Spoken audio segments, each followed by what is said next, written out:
কি অবস্থা করেছো সোফার উপরে? এই তো গরুর মাংস আমার রান্নাটা কমপ্লিট হয়ে গেছে।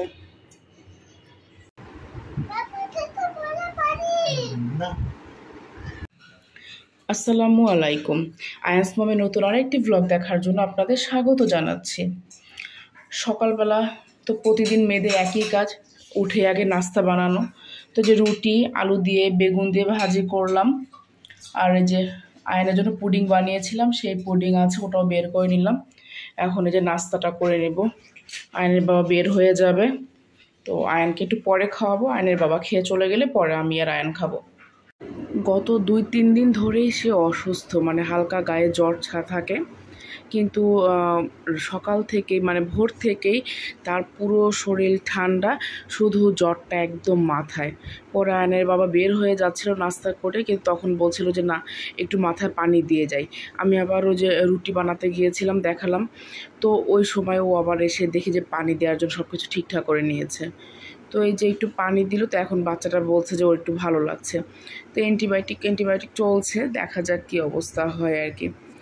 ওর আবার অ্যান্টিবায়োটিক মানে আমার কেন দিতে ইচ্ছে করে না, মনে হয় কি যে প্যারাসিটামল দিয়ে যদি চলে যায় তাহলে ভালো হয়।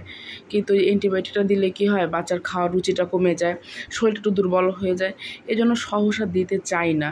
এখন জ্বর না কমলে তো আসলে কিছু করার নাই। তবে সর্দি কাশি ঠান্ডা এরকম টাইপের কিছু ছিল না, শুধু জ্বর। ইনশাল্লাহ সুস্থ হয়ে যাবে অতি শীঘ্রই। ইলিশ মাছ লবণ হলুদের গুঁড়ো মরিচের গুঁড়ো দিয়ে মাখিয়ে রেখেছি। এবার প্যানে একটু তেল দিয়ে হালকা করে একটু ভেজে নেব। চাল কুমড়া দিয়ে ইলিশ মাছের মাথা, তারপর লেজ, খান্ডা এগুলো দিয়ে রান্না করব। এই যে ভাজার জন্য দিয়ে দিয়েছি এবার এক পাশ লাল করে, লাল বেশি করবো না, শুধু রান্না করবো, হালকা একটু ভাজবো, বেশি না। এই যে এক পাশে উল্টে দিয়েছি, এখনই নামিয়ে ফেলবো, বেশি একটা ভাজবো না। ইলিশ মাছ দিয়ে চাল কুমড়া রান্না করার জন্য মশলা কষিয়ে নিয়েছি। এর মধ্যে আবার আয়নের বাবা ফোন দিয়েছিল, কথা বলতে যে পেঁয়াজ লেখা সাইড দিয়ে একটু কালো কালো হয়ে গেছে। বা সমস্যা নাই, নিজেরাই তো খাবো। তো মশলাটা ভালো করে কষানো হয়ে গেলে তারপরে যে চাল কুমড়া কেটে রেখেছিলাম, চাল কুমড়াগুলো দিয়ে মশলাটা ভালো করে কষিয়ে নেব।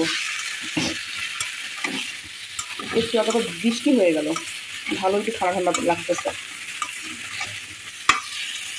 যে গরমটা যায়, যখন বৃষ্টি শুরু হয় 4-5 দিন একটানা লাগাতার বৃষ্টি থাকে, আর যখন গরম পড়ে তখন একটানা লাগাতার কয়েকদিন গরম থাকে। এই হচ্ছে বাংলাদেশের আবহাওয়ার অবস্থা। এই যে পানি দিয়ে দিয়েছিলাম ঝোলের জন্য আমি তরকারিতে, বলক উঠে গেছে, আর এরপর আবার উপরে মাছগুলো বসিয়ে দিয়েছে। এখন ঝোলটা শুকিয়ে আসলে তারপর নামিয়ে ফেলবো। এই যে আমার রান্নাটা কমপ্লিট হয়ে গেছে, ইলিশ মাছ দিয়ে চাল কুমড়ার তরকারি।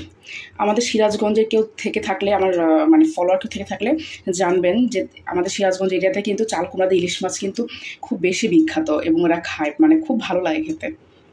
বাবাই কি করছো বাবা? খেলাধুলা করছো? কি অবস্থা করেছো সোফার উপরে? আব্বু ও এটা কার বাস? আয়ানের বাস।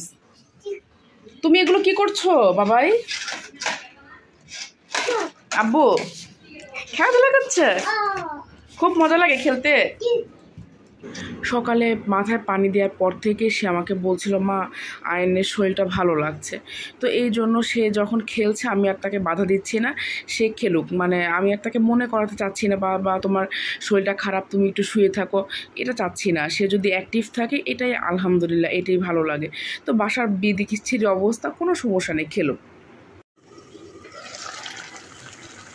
একটু গরুর মাংস বসিয়েছি, অল্প একটু, দুজনের মতো করে একটু কষিয়ে নিচ্ছি গরুর মাংসটা।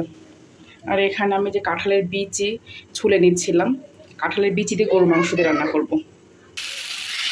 মাংসটা ভালো করে কষিয়ে নিচ্ছি, পানি উঠে গেছিলো মাংস থেকে, তো সেই পানিটা শুকিয়ে গেছে। মাংসটা ভালো করে কষানো হয়ে গেলেই ঝোলের জন্য পানি দিব, ওই ঝোলটাই থাকবে, ওই পানিটা দিয়ে সিদ্ধ হয়ে যাবে। এই যে মাংস কষানোর পর কড়াই ভর্তি করে পানি দিয়ে দিয়েছি, এবার মাংসটা সিদ্ধ হতে থাক। আর এই যে পাশের চুলায় আয়নের জন্য একটু দুধ জাল দিয়ে রাখলাম, ও দুধ ভাত দিয়ে খায়, আবার এমনিতেও গ্লাসে করে দিলেও চুমুক দিয়ে খেয়ে নেয় দুধ। তারপর দুধ দিয়ে সেমাই পায়েস করে দিলেও খুব পছন্দ করে। তো এই জন্য প্রায় দিনই আমাকে দুধটা জাল দিতে হয়। এমনিতে তো প্রতিদিনও দুধ খায়, তো ওই জন্য তো দুধ আমাকে জাল দিতেই হয়। তো দেখাচ্ছি একটু পরে, এখন তো মাংসটা পানি দিয়েছি, একটু পরে দেখাচ্ছি কী হয়। মাংসের ঝোলটা অনেকটাই শুকিয়ে আসছে, তো এতটুকু তো হবে না, তো আরও ঝোল শুকাতে হবে। এত ঝোল রাখলে তো মাংস ভালো লাগবে না খেতে। আরও ঝোল শুকিয়ে একটু মাখা মাখা হবে, তারপরে নামিয়ে ফেলবো। আর কালারটা এরকম সাদা সাদা হয়েছে কেন বলি, ওই যে কাঁঠালের বিচি দিয়েছি এজন্য। এই তো গরুর মাংস আমার রান্নাটা কমপ্লিট হয়ে গেছে। আয়নের বাবা আবার বলছিল বায়েম মাছ রান্না করার জন্য।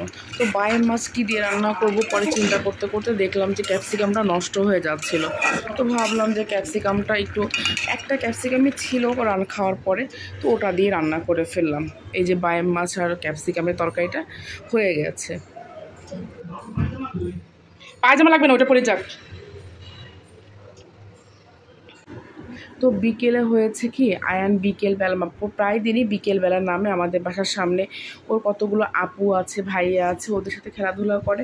তো ওরা শুনেছে যে আয়ান অসুস্থ, তো বিকেলবেলা আবার বাসায় চলে এসছে। তো ওদেরকে বলছিলাম বাসায় আসো, ওরা ঢুকতে চাচ্ছিল না। তো পরে অনেকক্ষণ বলার পরে তো সবাই আসলো, তো তাদের সবাইকে একটু নাস্তা দিলাম। এখন আর কেউ নাস্তা খাবে না, মুখে হাত দিয়ে বসে আছে। তো ওরা আসার পরে বাচ্চাটা যে এত মানে এনজয় করেছে, আমার যে এত ভালো লাগছিল, মানে দেখে মনেই হচ্ছিল না যে আমার বাচ্চাটার জ্বর কয়েকদিন ধরে চলছে।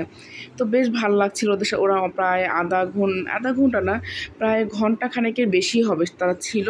তো আয়ানও খুব উপভোগ করেছে। আয়ানও ওদের সাথে একটু লিচু খেলো, একটু বিস্কুট চিপস এগুলো খেলো, আর ওরাও একটু খাওয়া দাওয়া করলো। আমার কাছে ভালো লাগলো। আসলে বাচ্চা অসুস্থ থাকলে কোনো মার না ভালো লাগে না। এই মুহূর্তটা যে কেমন লাগে এটা আসলে কাউকে বোঝানো না। তবে এই ভিডিও ক্লিপটা আমার কিন্তু বেশ কয়েকটা দিন আগের, মানে আয়ান কয়েকটা দিন আগে অসুস্থ হয়েছিল, এখন আলহামদুলিল্লাহ সে ভালো আছে। তো এই ভিডিও ক্লিপটা আপলোড করা হয়নি, এজন্য আমি আজকে আপলোড করলাম এটা। শোয়ার সময় হয়েছে, এখন একটু কফি বানিয়ে আনলো আয়নের বাবা। তো যে আমাদের সাথে আবার এই যে আয়ানও খেতে পছন্দ করে। বাবা গরম না, কেমন মজা দেখাও তো বাবা, কেমন মজা, কেমন মজা হয়েছে? চিয়ার্স। আর আপনাদের সবাইকে ভালো রাখুক, সুস্থ রাখুক। আল্লাহ হাফেজ।